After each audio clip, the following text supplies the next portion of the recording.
샬롬, 주님 안에서 평안하셨지요. 진세골 영성수련원 심혜원 원장 서정 목사입니다. 오늘도 우리 모두 말씀 앞에 모였습니다. 말씀을 통해서 우리를 새롭게 하시는 주님의 은혜 자꾸 더 넘치기를 기도합니다. 혹시 여러분은 사망으로 우겨쌈을 당해서 절망하던 순간들을 혹시 경험한 적이 있으십니까? 그 순간에 어떻게 그 어려운 순간들을 이겨내고 극복하실 수 있었습니까? 사도 요한은 하나님의 말씀을 전한다는 단 하나의 이유로 그만 불모의 섬 반모 바위산에 귀양 생활을 하고 있었습니다. 강한 해풍이 몰아치는 산중턱 바위 동굴 안에서 그는 심한 절망과 낙담으로 하루하루를 살 수밖에 없었습니다. 그런데 어느 순간에 그 어두웠던 동굴에 하늘문이 열리고 캄캄한 동굴이 영광의 빛으로 가득 찰 뿐만 아니라 조용했던 그 동굴에 하나님의 음성이 울려 퍼지기 시작했습니다. 오늘의 말씀 계시록 1장 9절부터 20절까지 함께 읽어보시겠습니다. 요한계시록 1장 9절에서 20절 말씀입니다. 나 요한은 너희 형제요 예수의 환난과 나라와 참음에 동참하는 자라.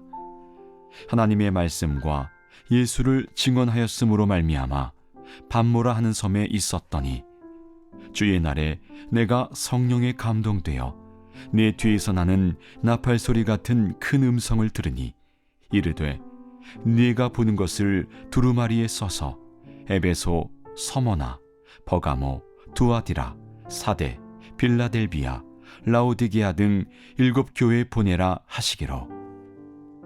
몸을 돌이켜 나에게 말한 음성을 알아보려고 돌이킬 때에 7 금촛대를 보았는데 촛대 사이에 인자 같은 이가 발에 끌리는 옷을 입고 가슴에 금띠를 띠고 그의 머리와 털의 희기가 흰 양털 같고 눈 같으며 그의 눈은 불꽃 같고 그의 발은 풀무불에 단련한 빛난 주석 같고 그의 음성은 많은 물소리와 같으며 그의 오른손에 7뼈리 있고 그의 입에서 좌우에 날선 검이 나오고 그 얼굴은 해가 힘있게 비치는 것 같더라.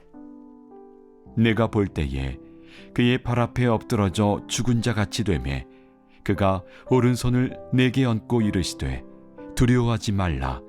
나는 처음이요 마지막이니 곧 살아있는 자라. 내가 전에 죽었었노라. 볼지어다 이제 세세토록 살아있어 사망과 음부의 열쇠를 가졌노니 그러므로 네가 본 것과 지금 있는 일과 장차 될 일을 기록하라. 네가 본 것은 내 오른손에 7별의 비밀과 또 7 금촛대라.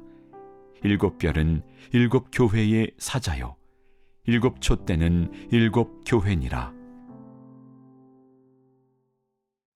9절 제가 읽겠습니다. 나 요한은 너희 형제요 예수의 환난과 나라와 참음에 동참하는 자라. 하나님의 말씀과 예수를 증언하였으므로 말미암아 반모라 하는 섬에 있었더니.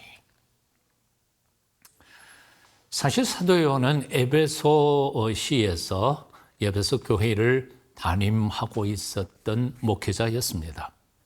그런데 로마 제국의 핍박으로 말미암아 그 에베소시 앞 약 60km 떨어져 있는 에게해 한복판에 반모 섬으로 귀양 생활을 떠나게 됩니다.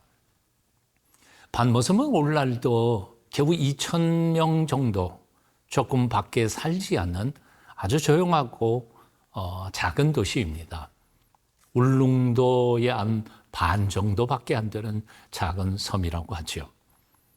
요한이 갇혔던 그곳은 그 바위 산악 중턱에 있는 동굴 속이었습니다.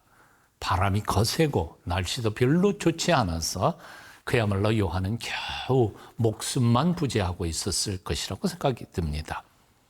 그런데 그렇게 억울하게 귀양살이 하던 어느 날 요한은 놀라운 영적 체험을 하게 됩니다. 오늘 10절부터 읽어봅니다.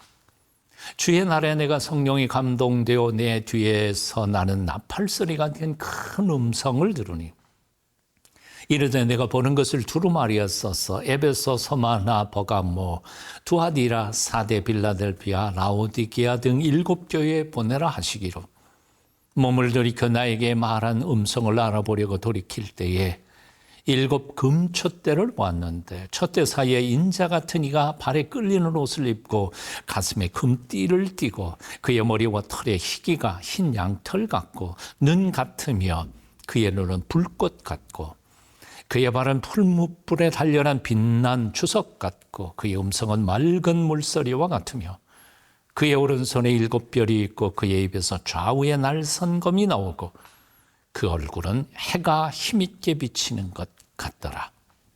아멘. 그렇습니다. 주님의 말씀을 전하다가 오게 갇힌 사도 요한을 하나님께서는 그냥 내버려 두지 않으셨습니다. 찾아가 위로하시며 용기를 주시고 사명을 다시 한 번 더 허락해 주십니다. 사랑하는 여러분, 혹시 사방으로 우겨쌈을 당하고 환난과 고난 속에서 하나님이 정말 나를 잊어버리신 것 아닌가 하고 탄식할 때가 있으십니까? 그럴 리는 없습니다. 하나님 반드시 찾아오셔서 회복시켜 주시고 살 길을 열어주실 것입니다. 그러니 참고 기다리십시오. 하나님만 우러러 바라보십시오.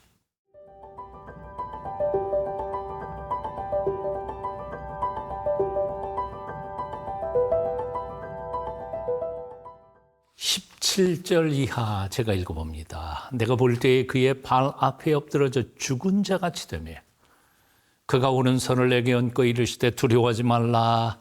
나는 처음이요 마지막이니 곧 살아있는 자라. 내가 전에 죽었었노라.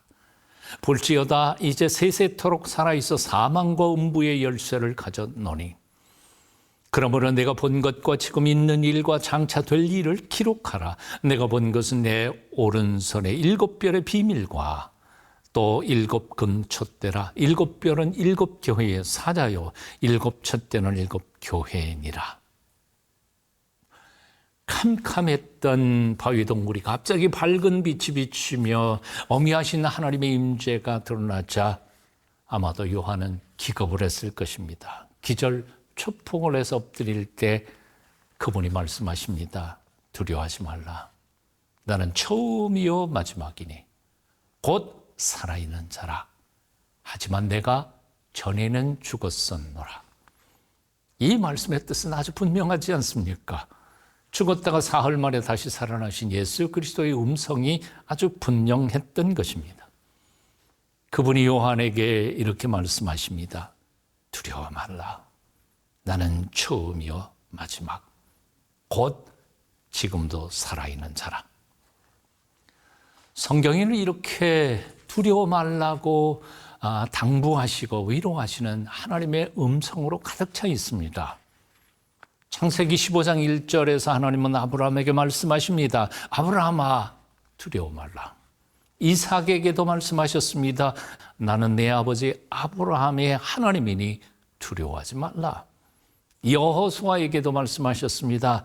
내가 내게 명령한 것이 아니냐. 강하고 담대하라. 두려워하지 말며 놀라지 말라. 내가 어디로 가든지 내 하나님 여호와가 너와 함께 하느니라 하시니라. 이사야 41장 10절입니다. 두려워하지 말라. 내가 너와 함께 함이니라. 놀라지 말라. 나는 네 하나님이 됨이니라. 내가 너를 굳세게 하리라. 참으로 너를 도와주리라. 참으로 나의 의로운 오른손으로 너를 붙들리라. 사랑하는 여러분, 하나님의 전능하심을 믿으십니까? 하나님께서 나 같은 것 위하여 당신의 하나밖에 없는 외아들까지 죽이시면서까지 사랑하신다는 사실도 믿으십니까? 그러면 절망할 이유가 어디 있습니까? 어떠한 절망과 그리고 고난과 핍박 속에서도 용기를 잃지 마십시오. 하나님은 온 우주의 주인이십니다.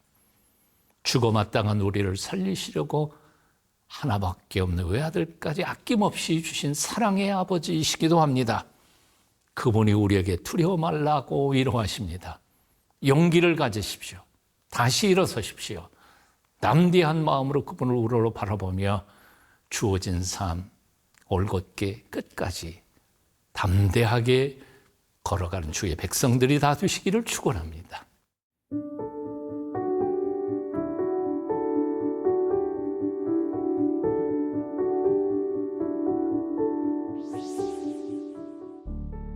알파와 오메가이신 주님을 찬양합니다. 그 어떤 시련과 역경이 닥쳐와도 주님과 함께라면 넉넉히 이길 수 있을 줄 믿습니다. 우리에게 그런 믿음을, 그리고 주님만을 우러러 바라보는 믿음의 시선을 허락해 주시옵소서. 예수님 이름으로 기도합니다. 아멘.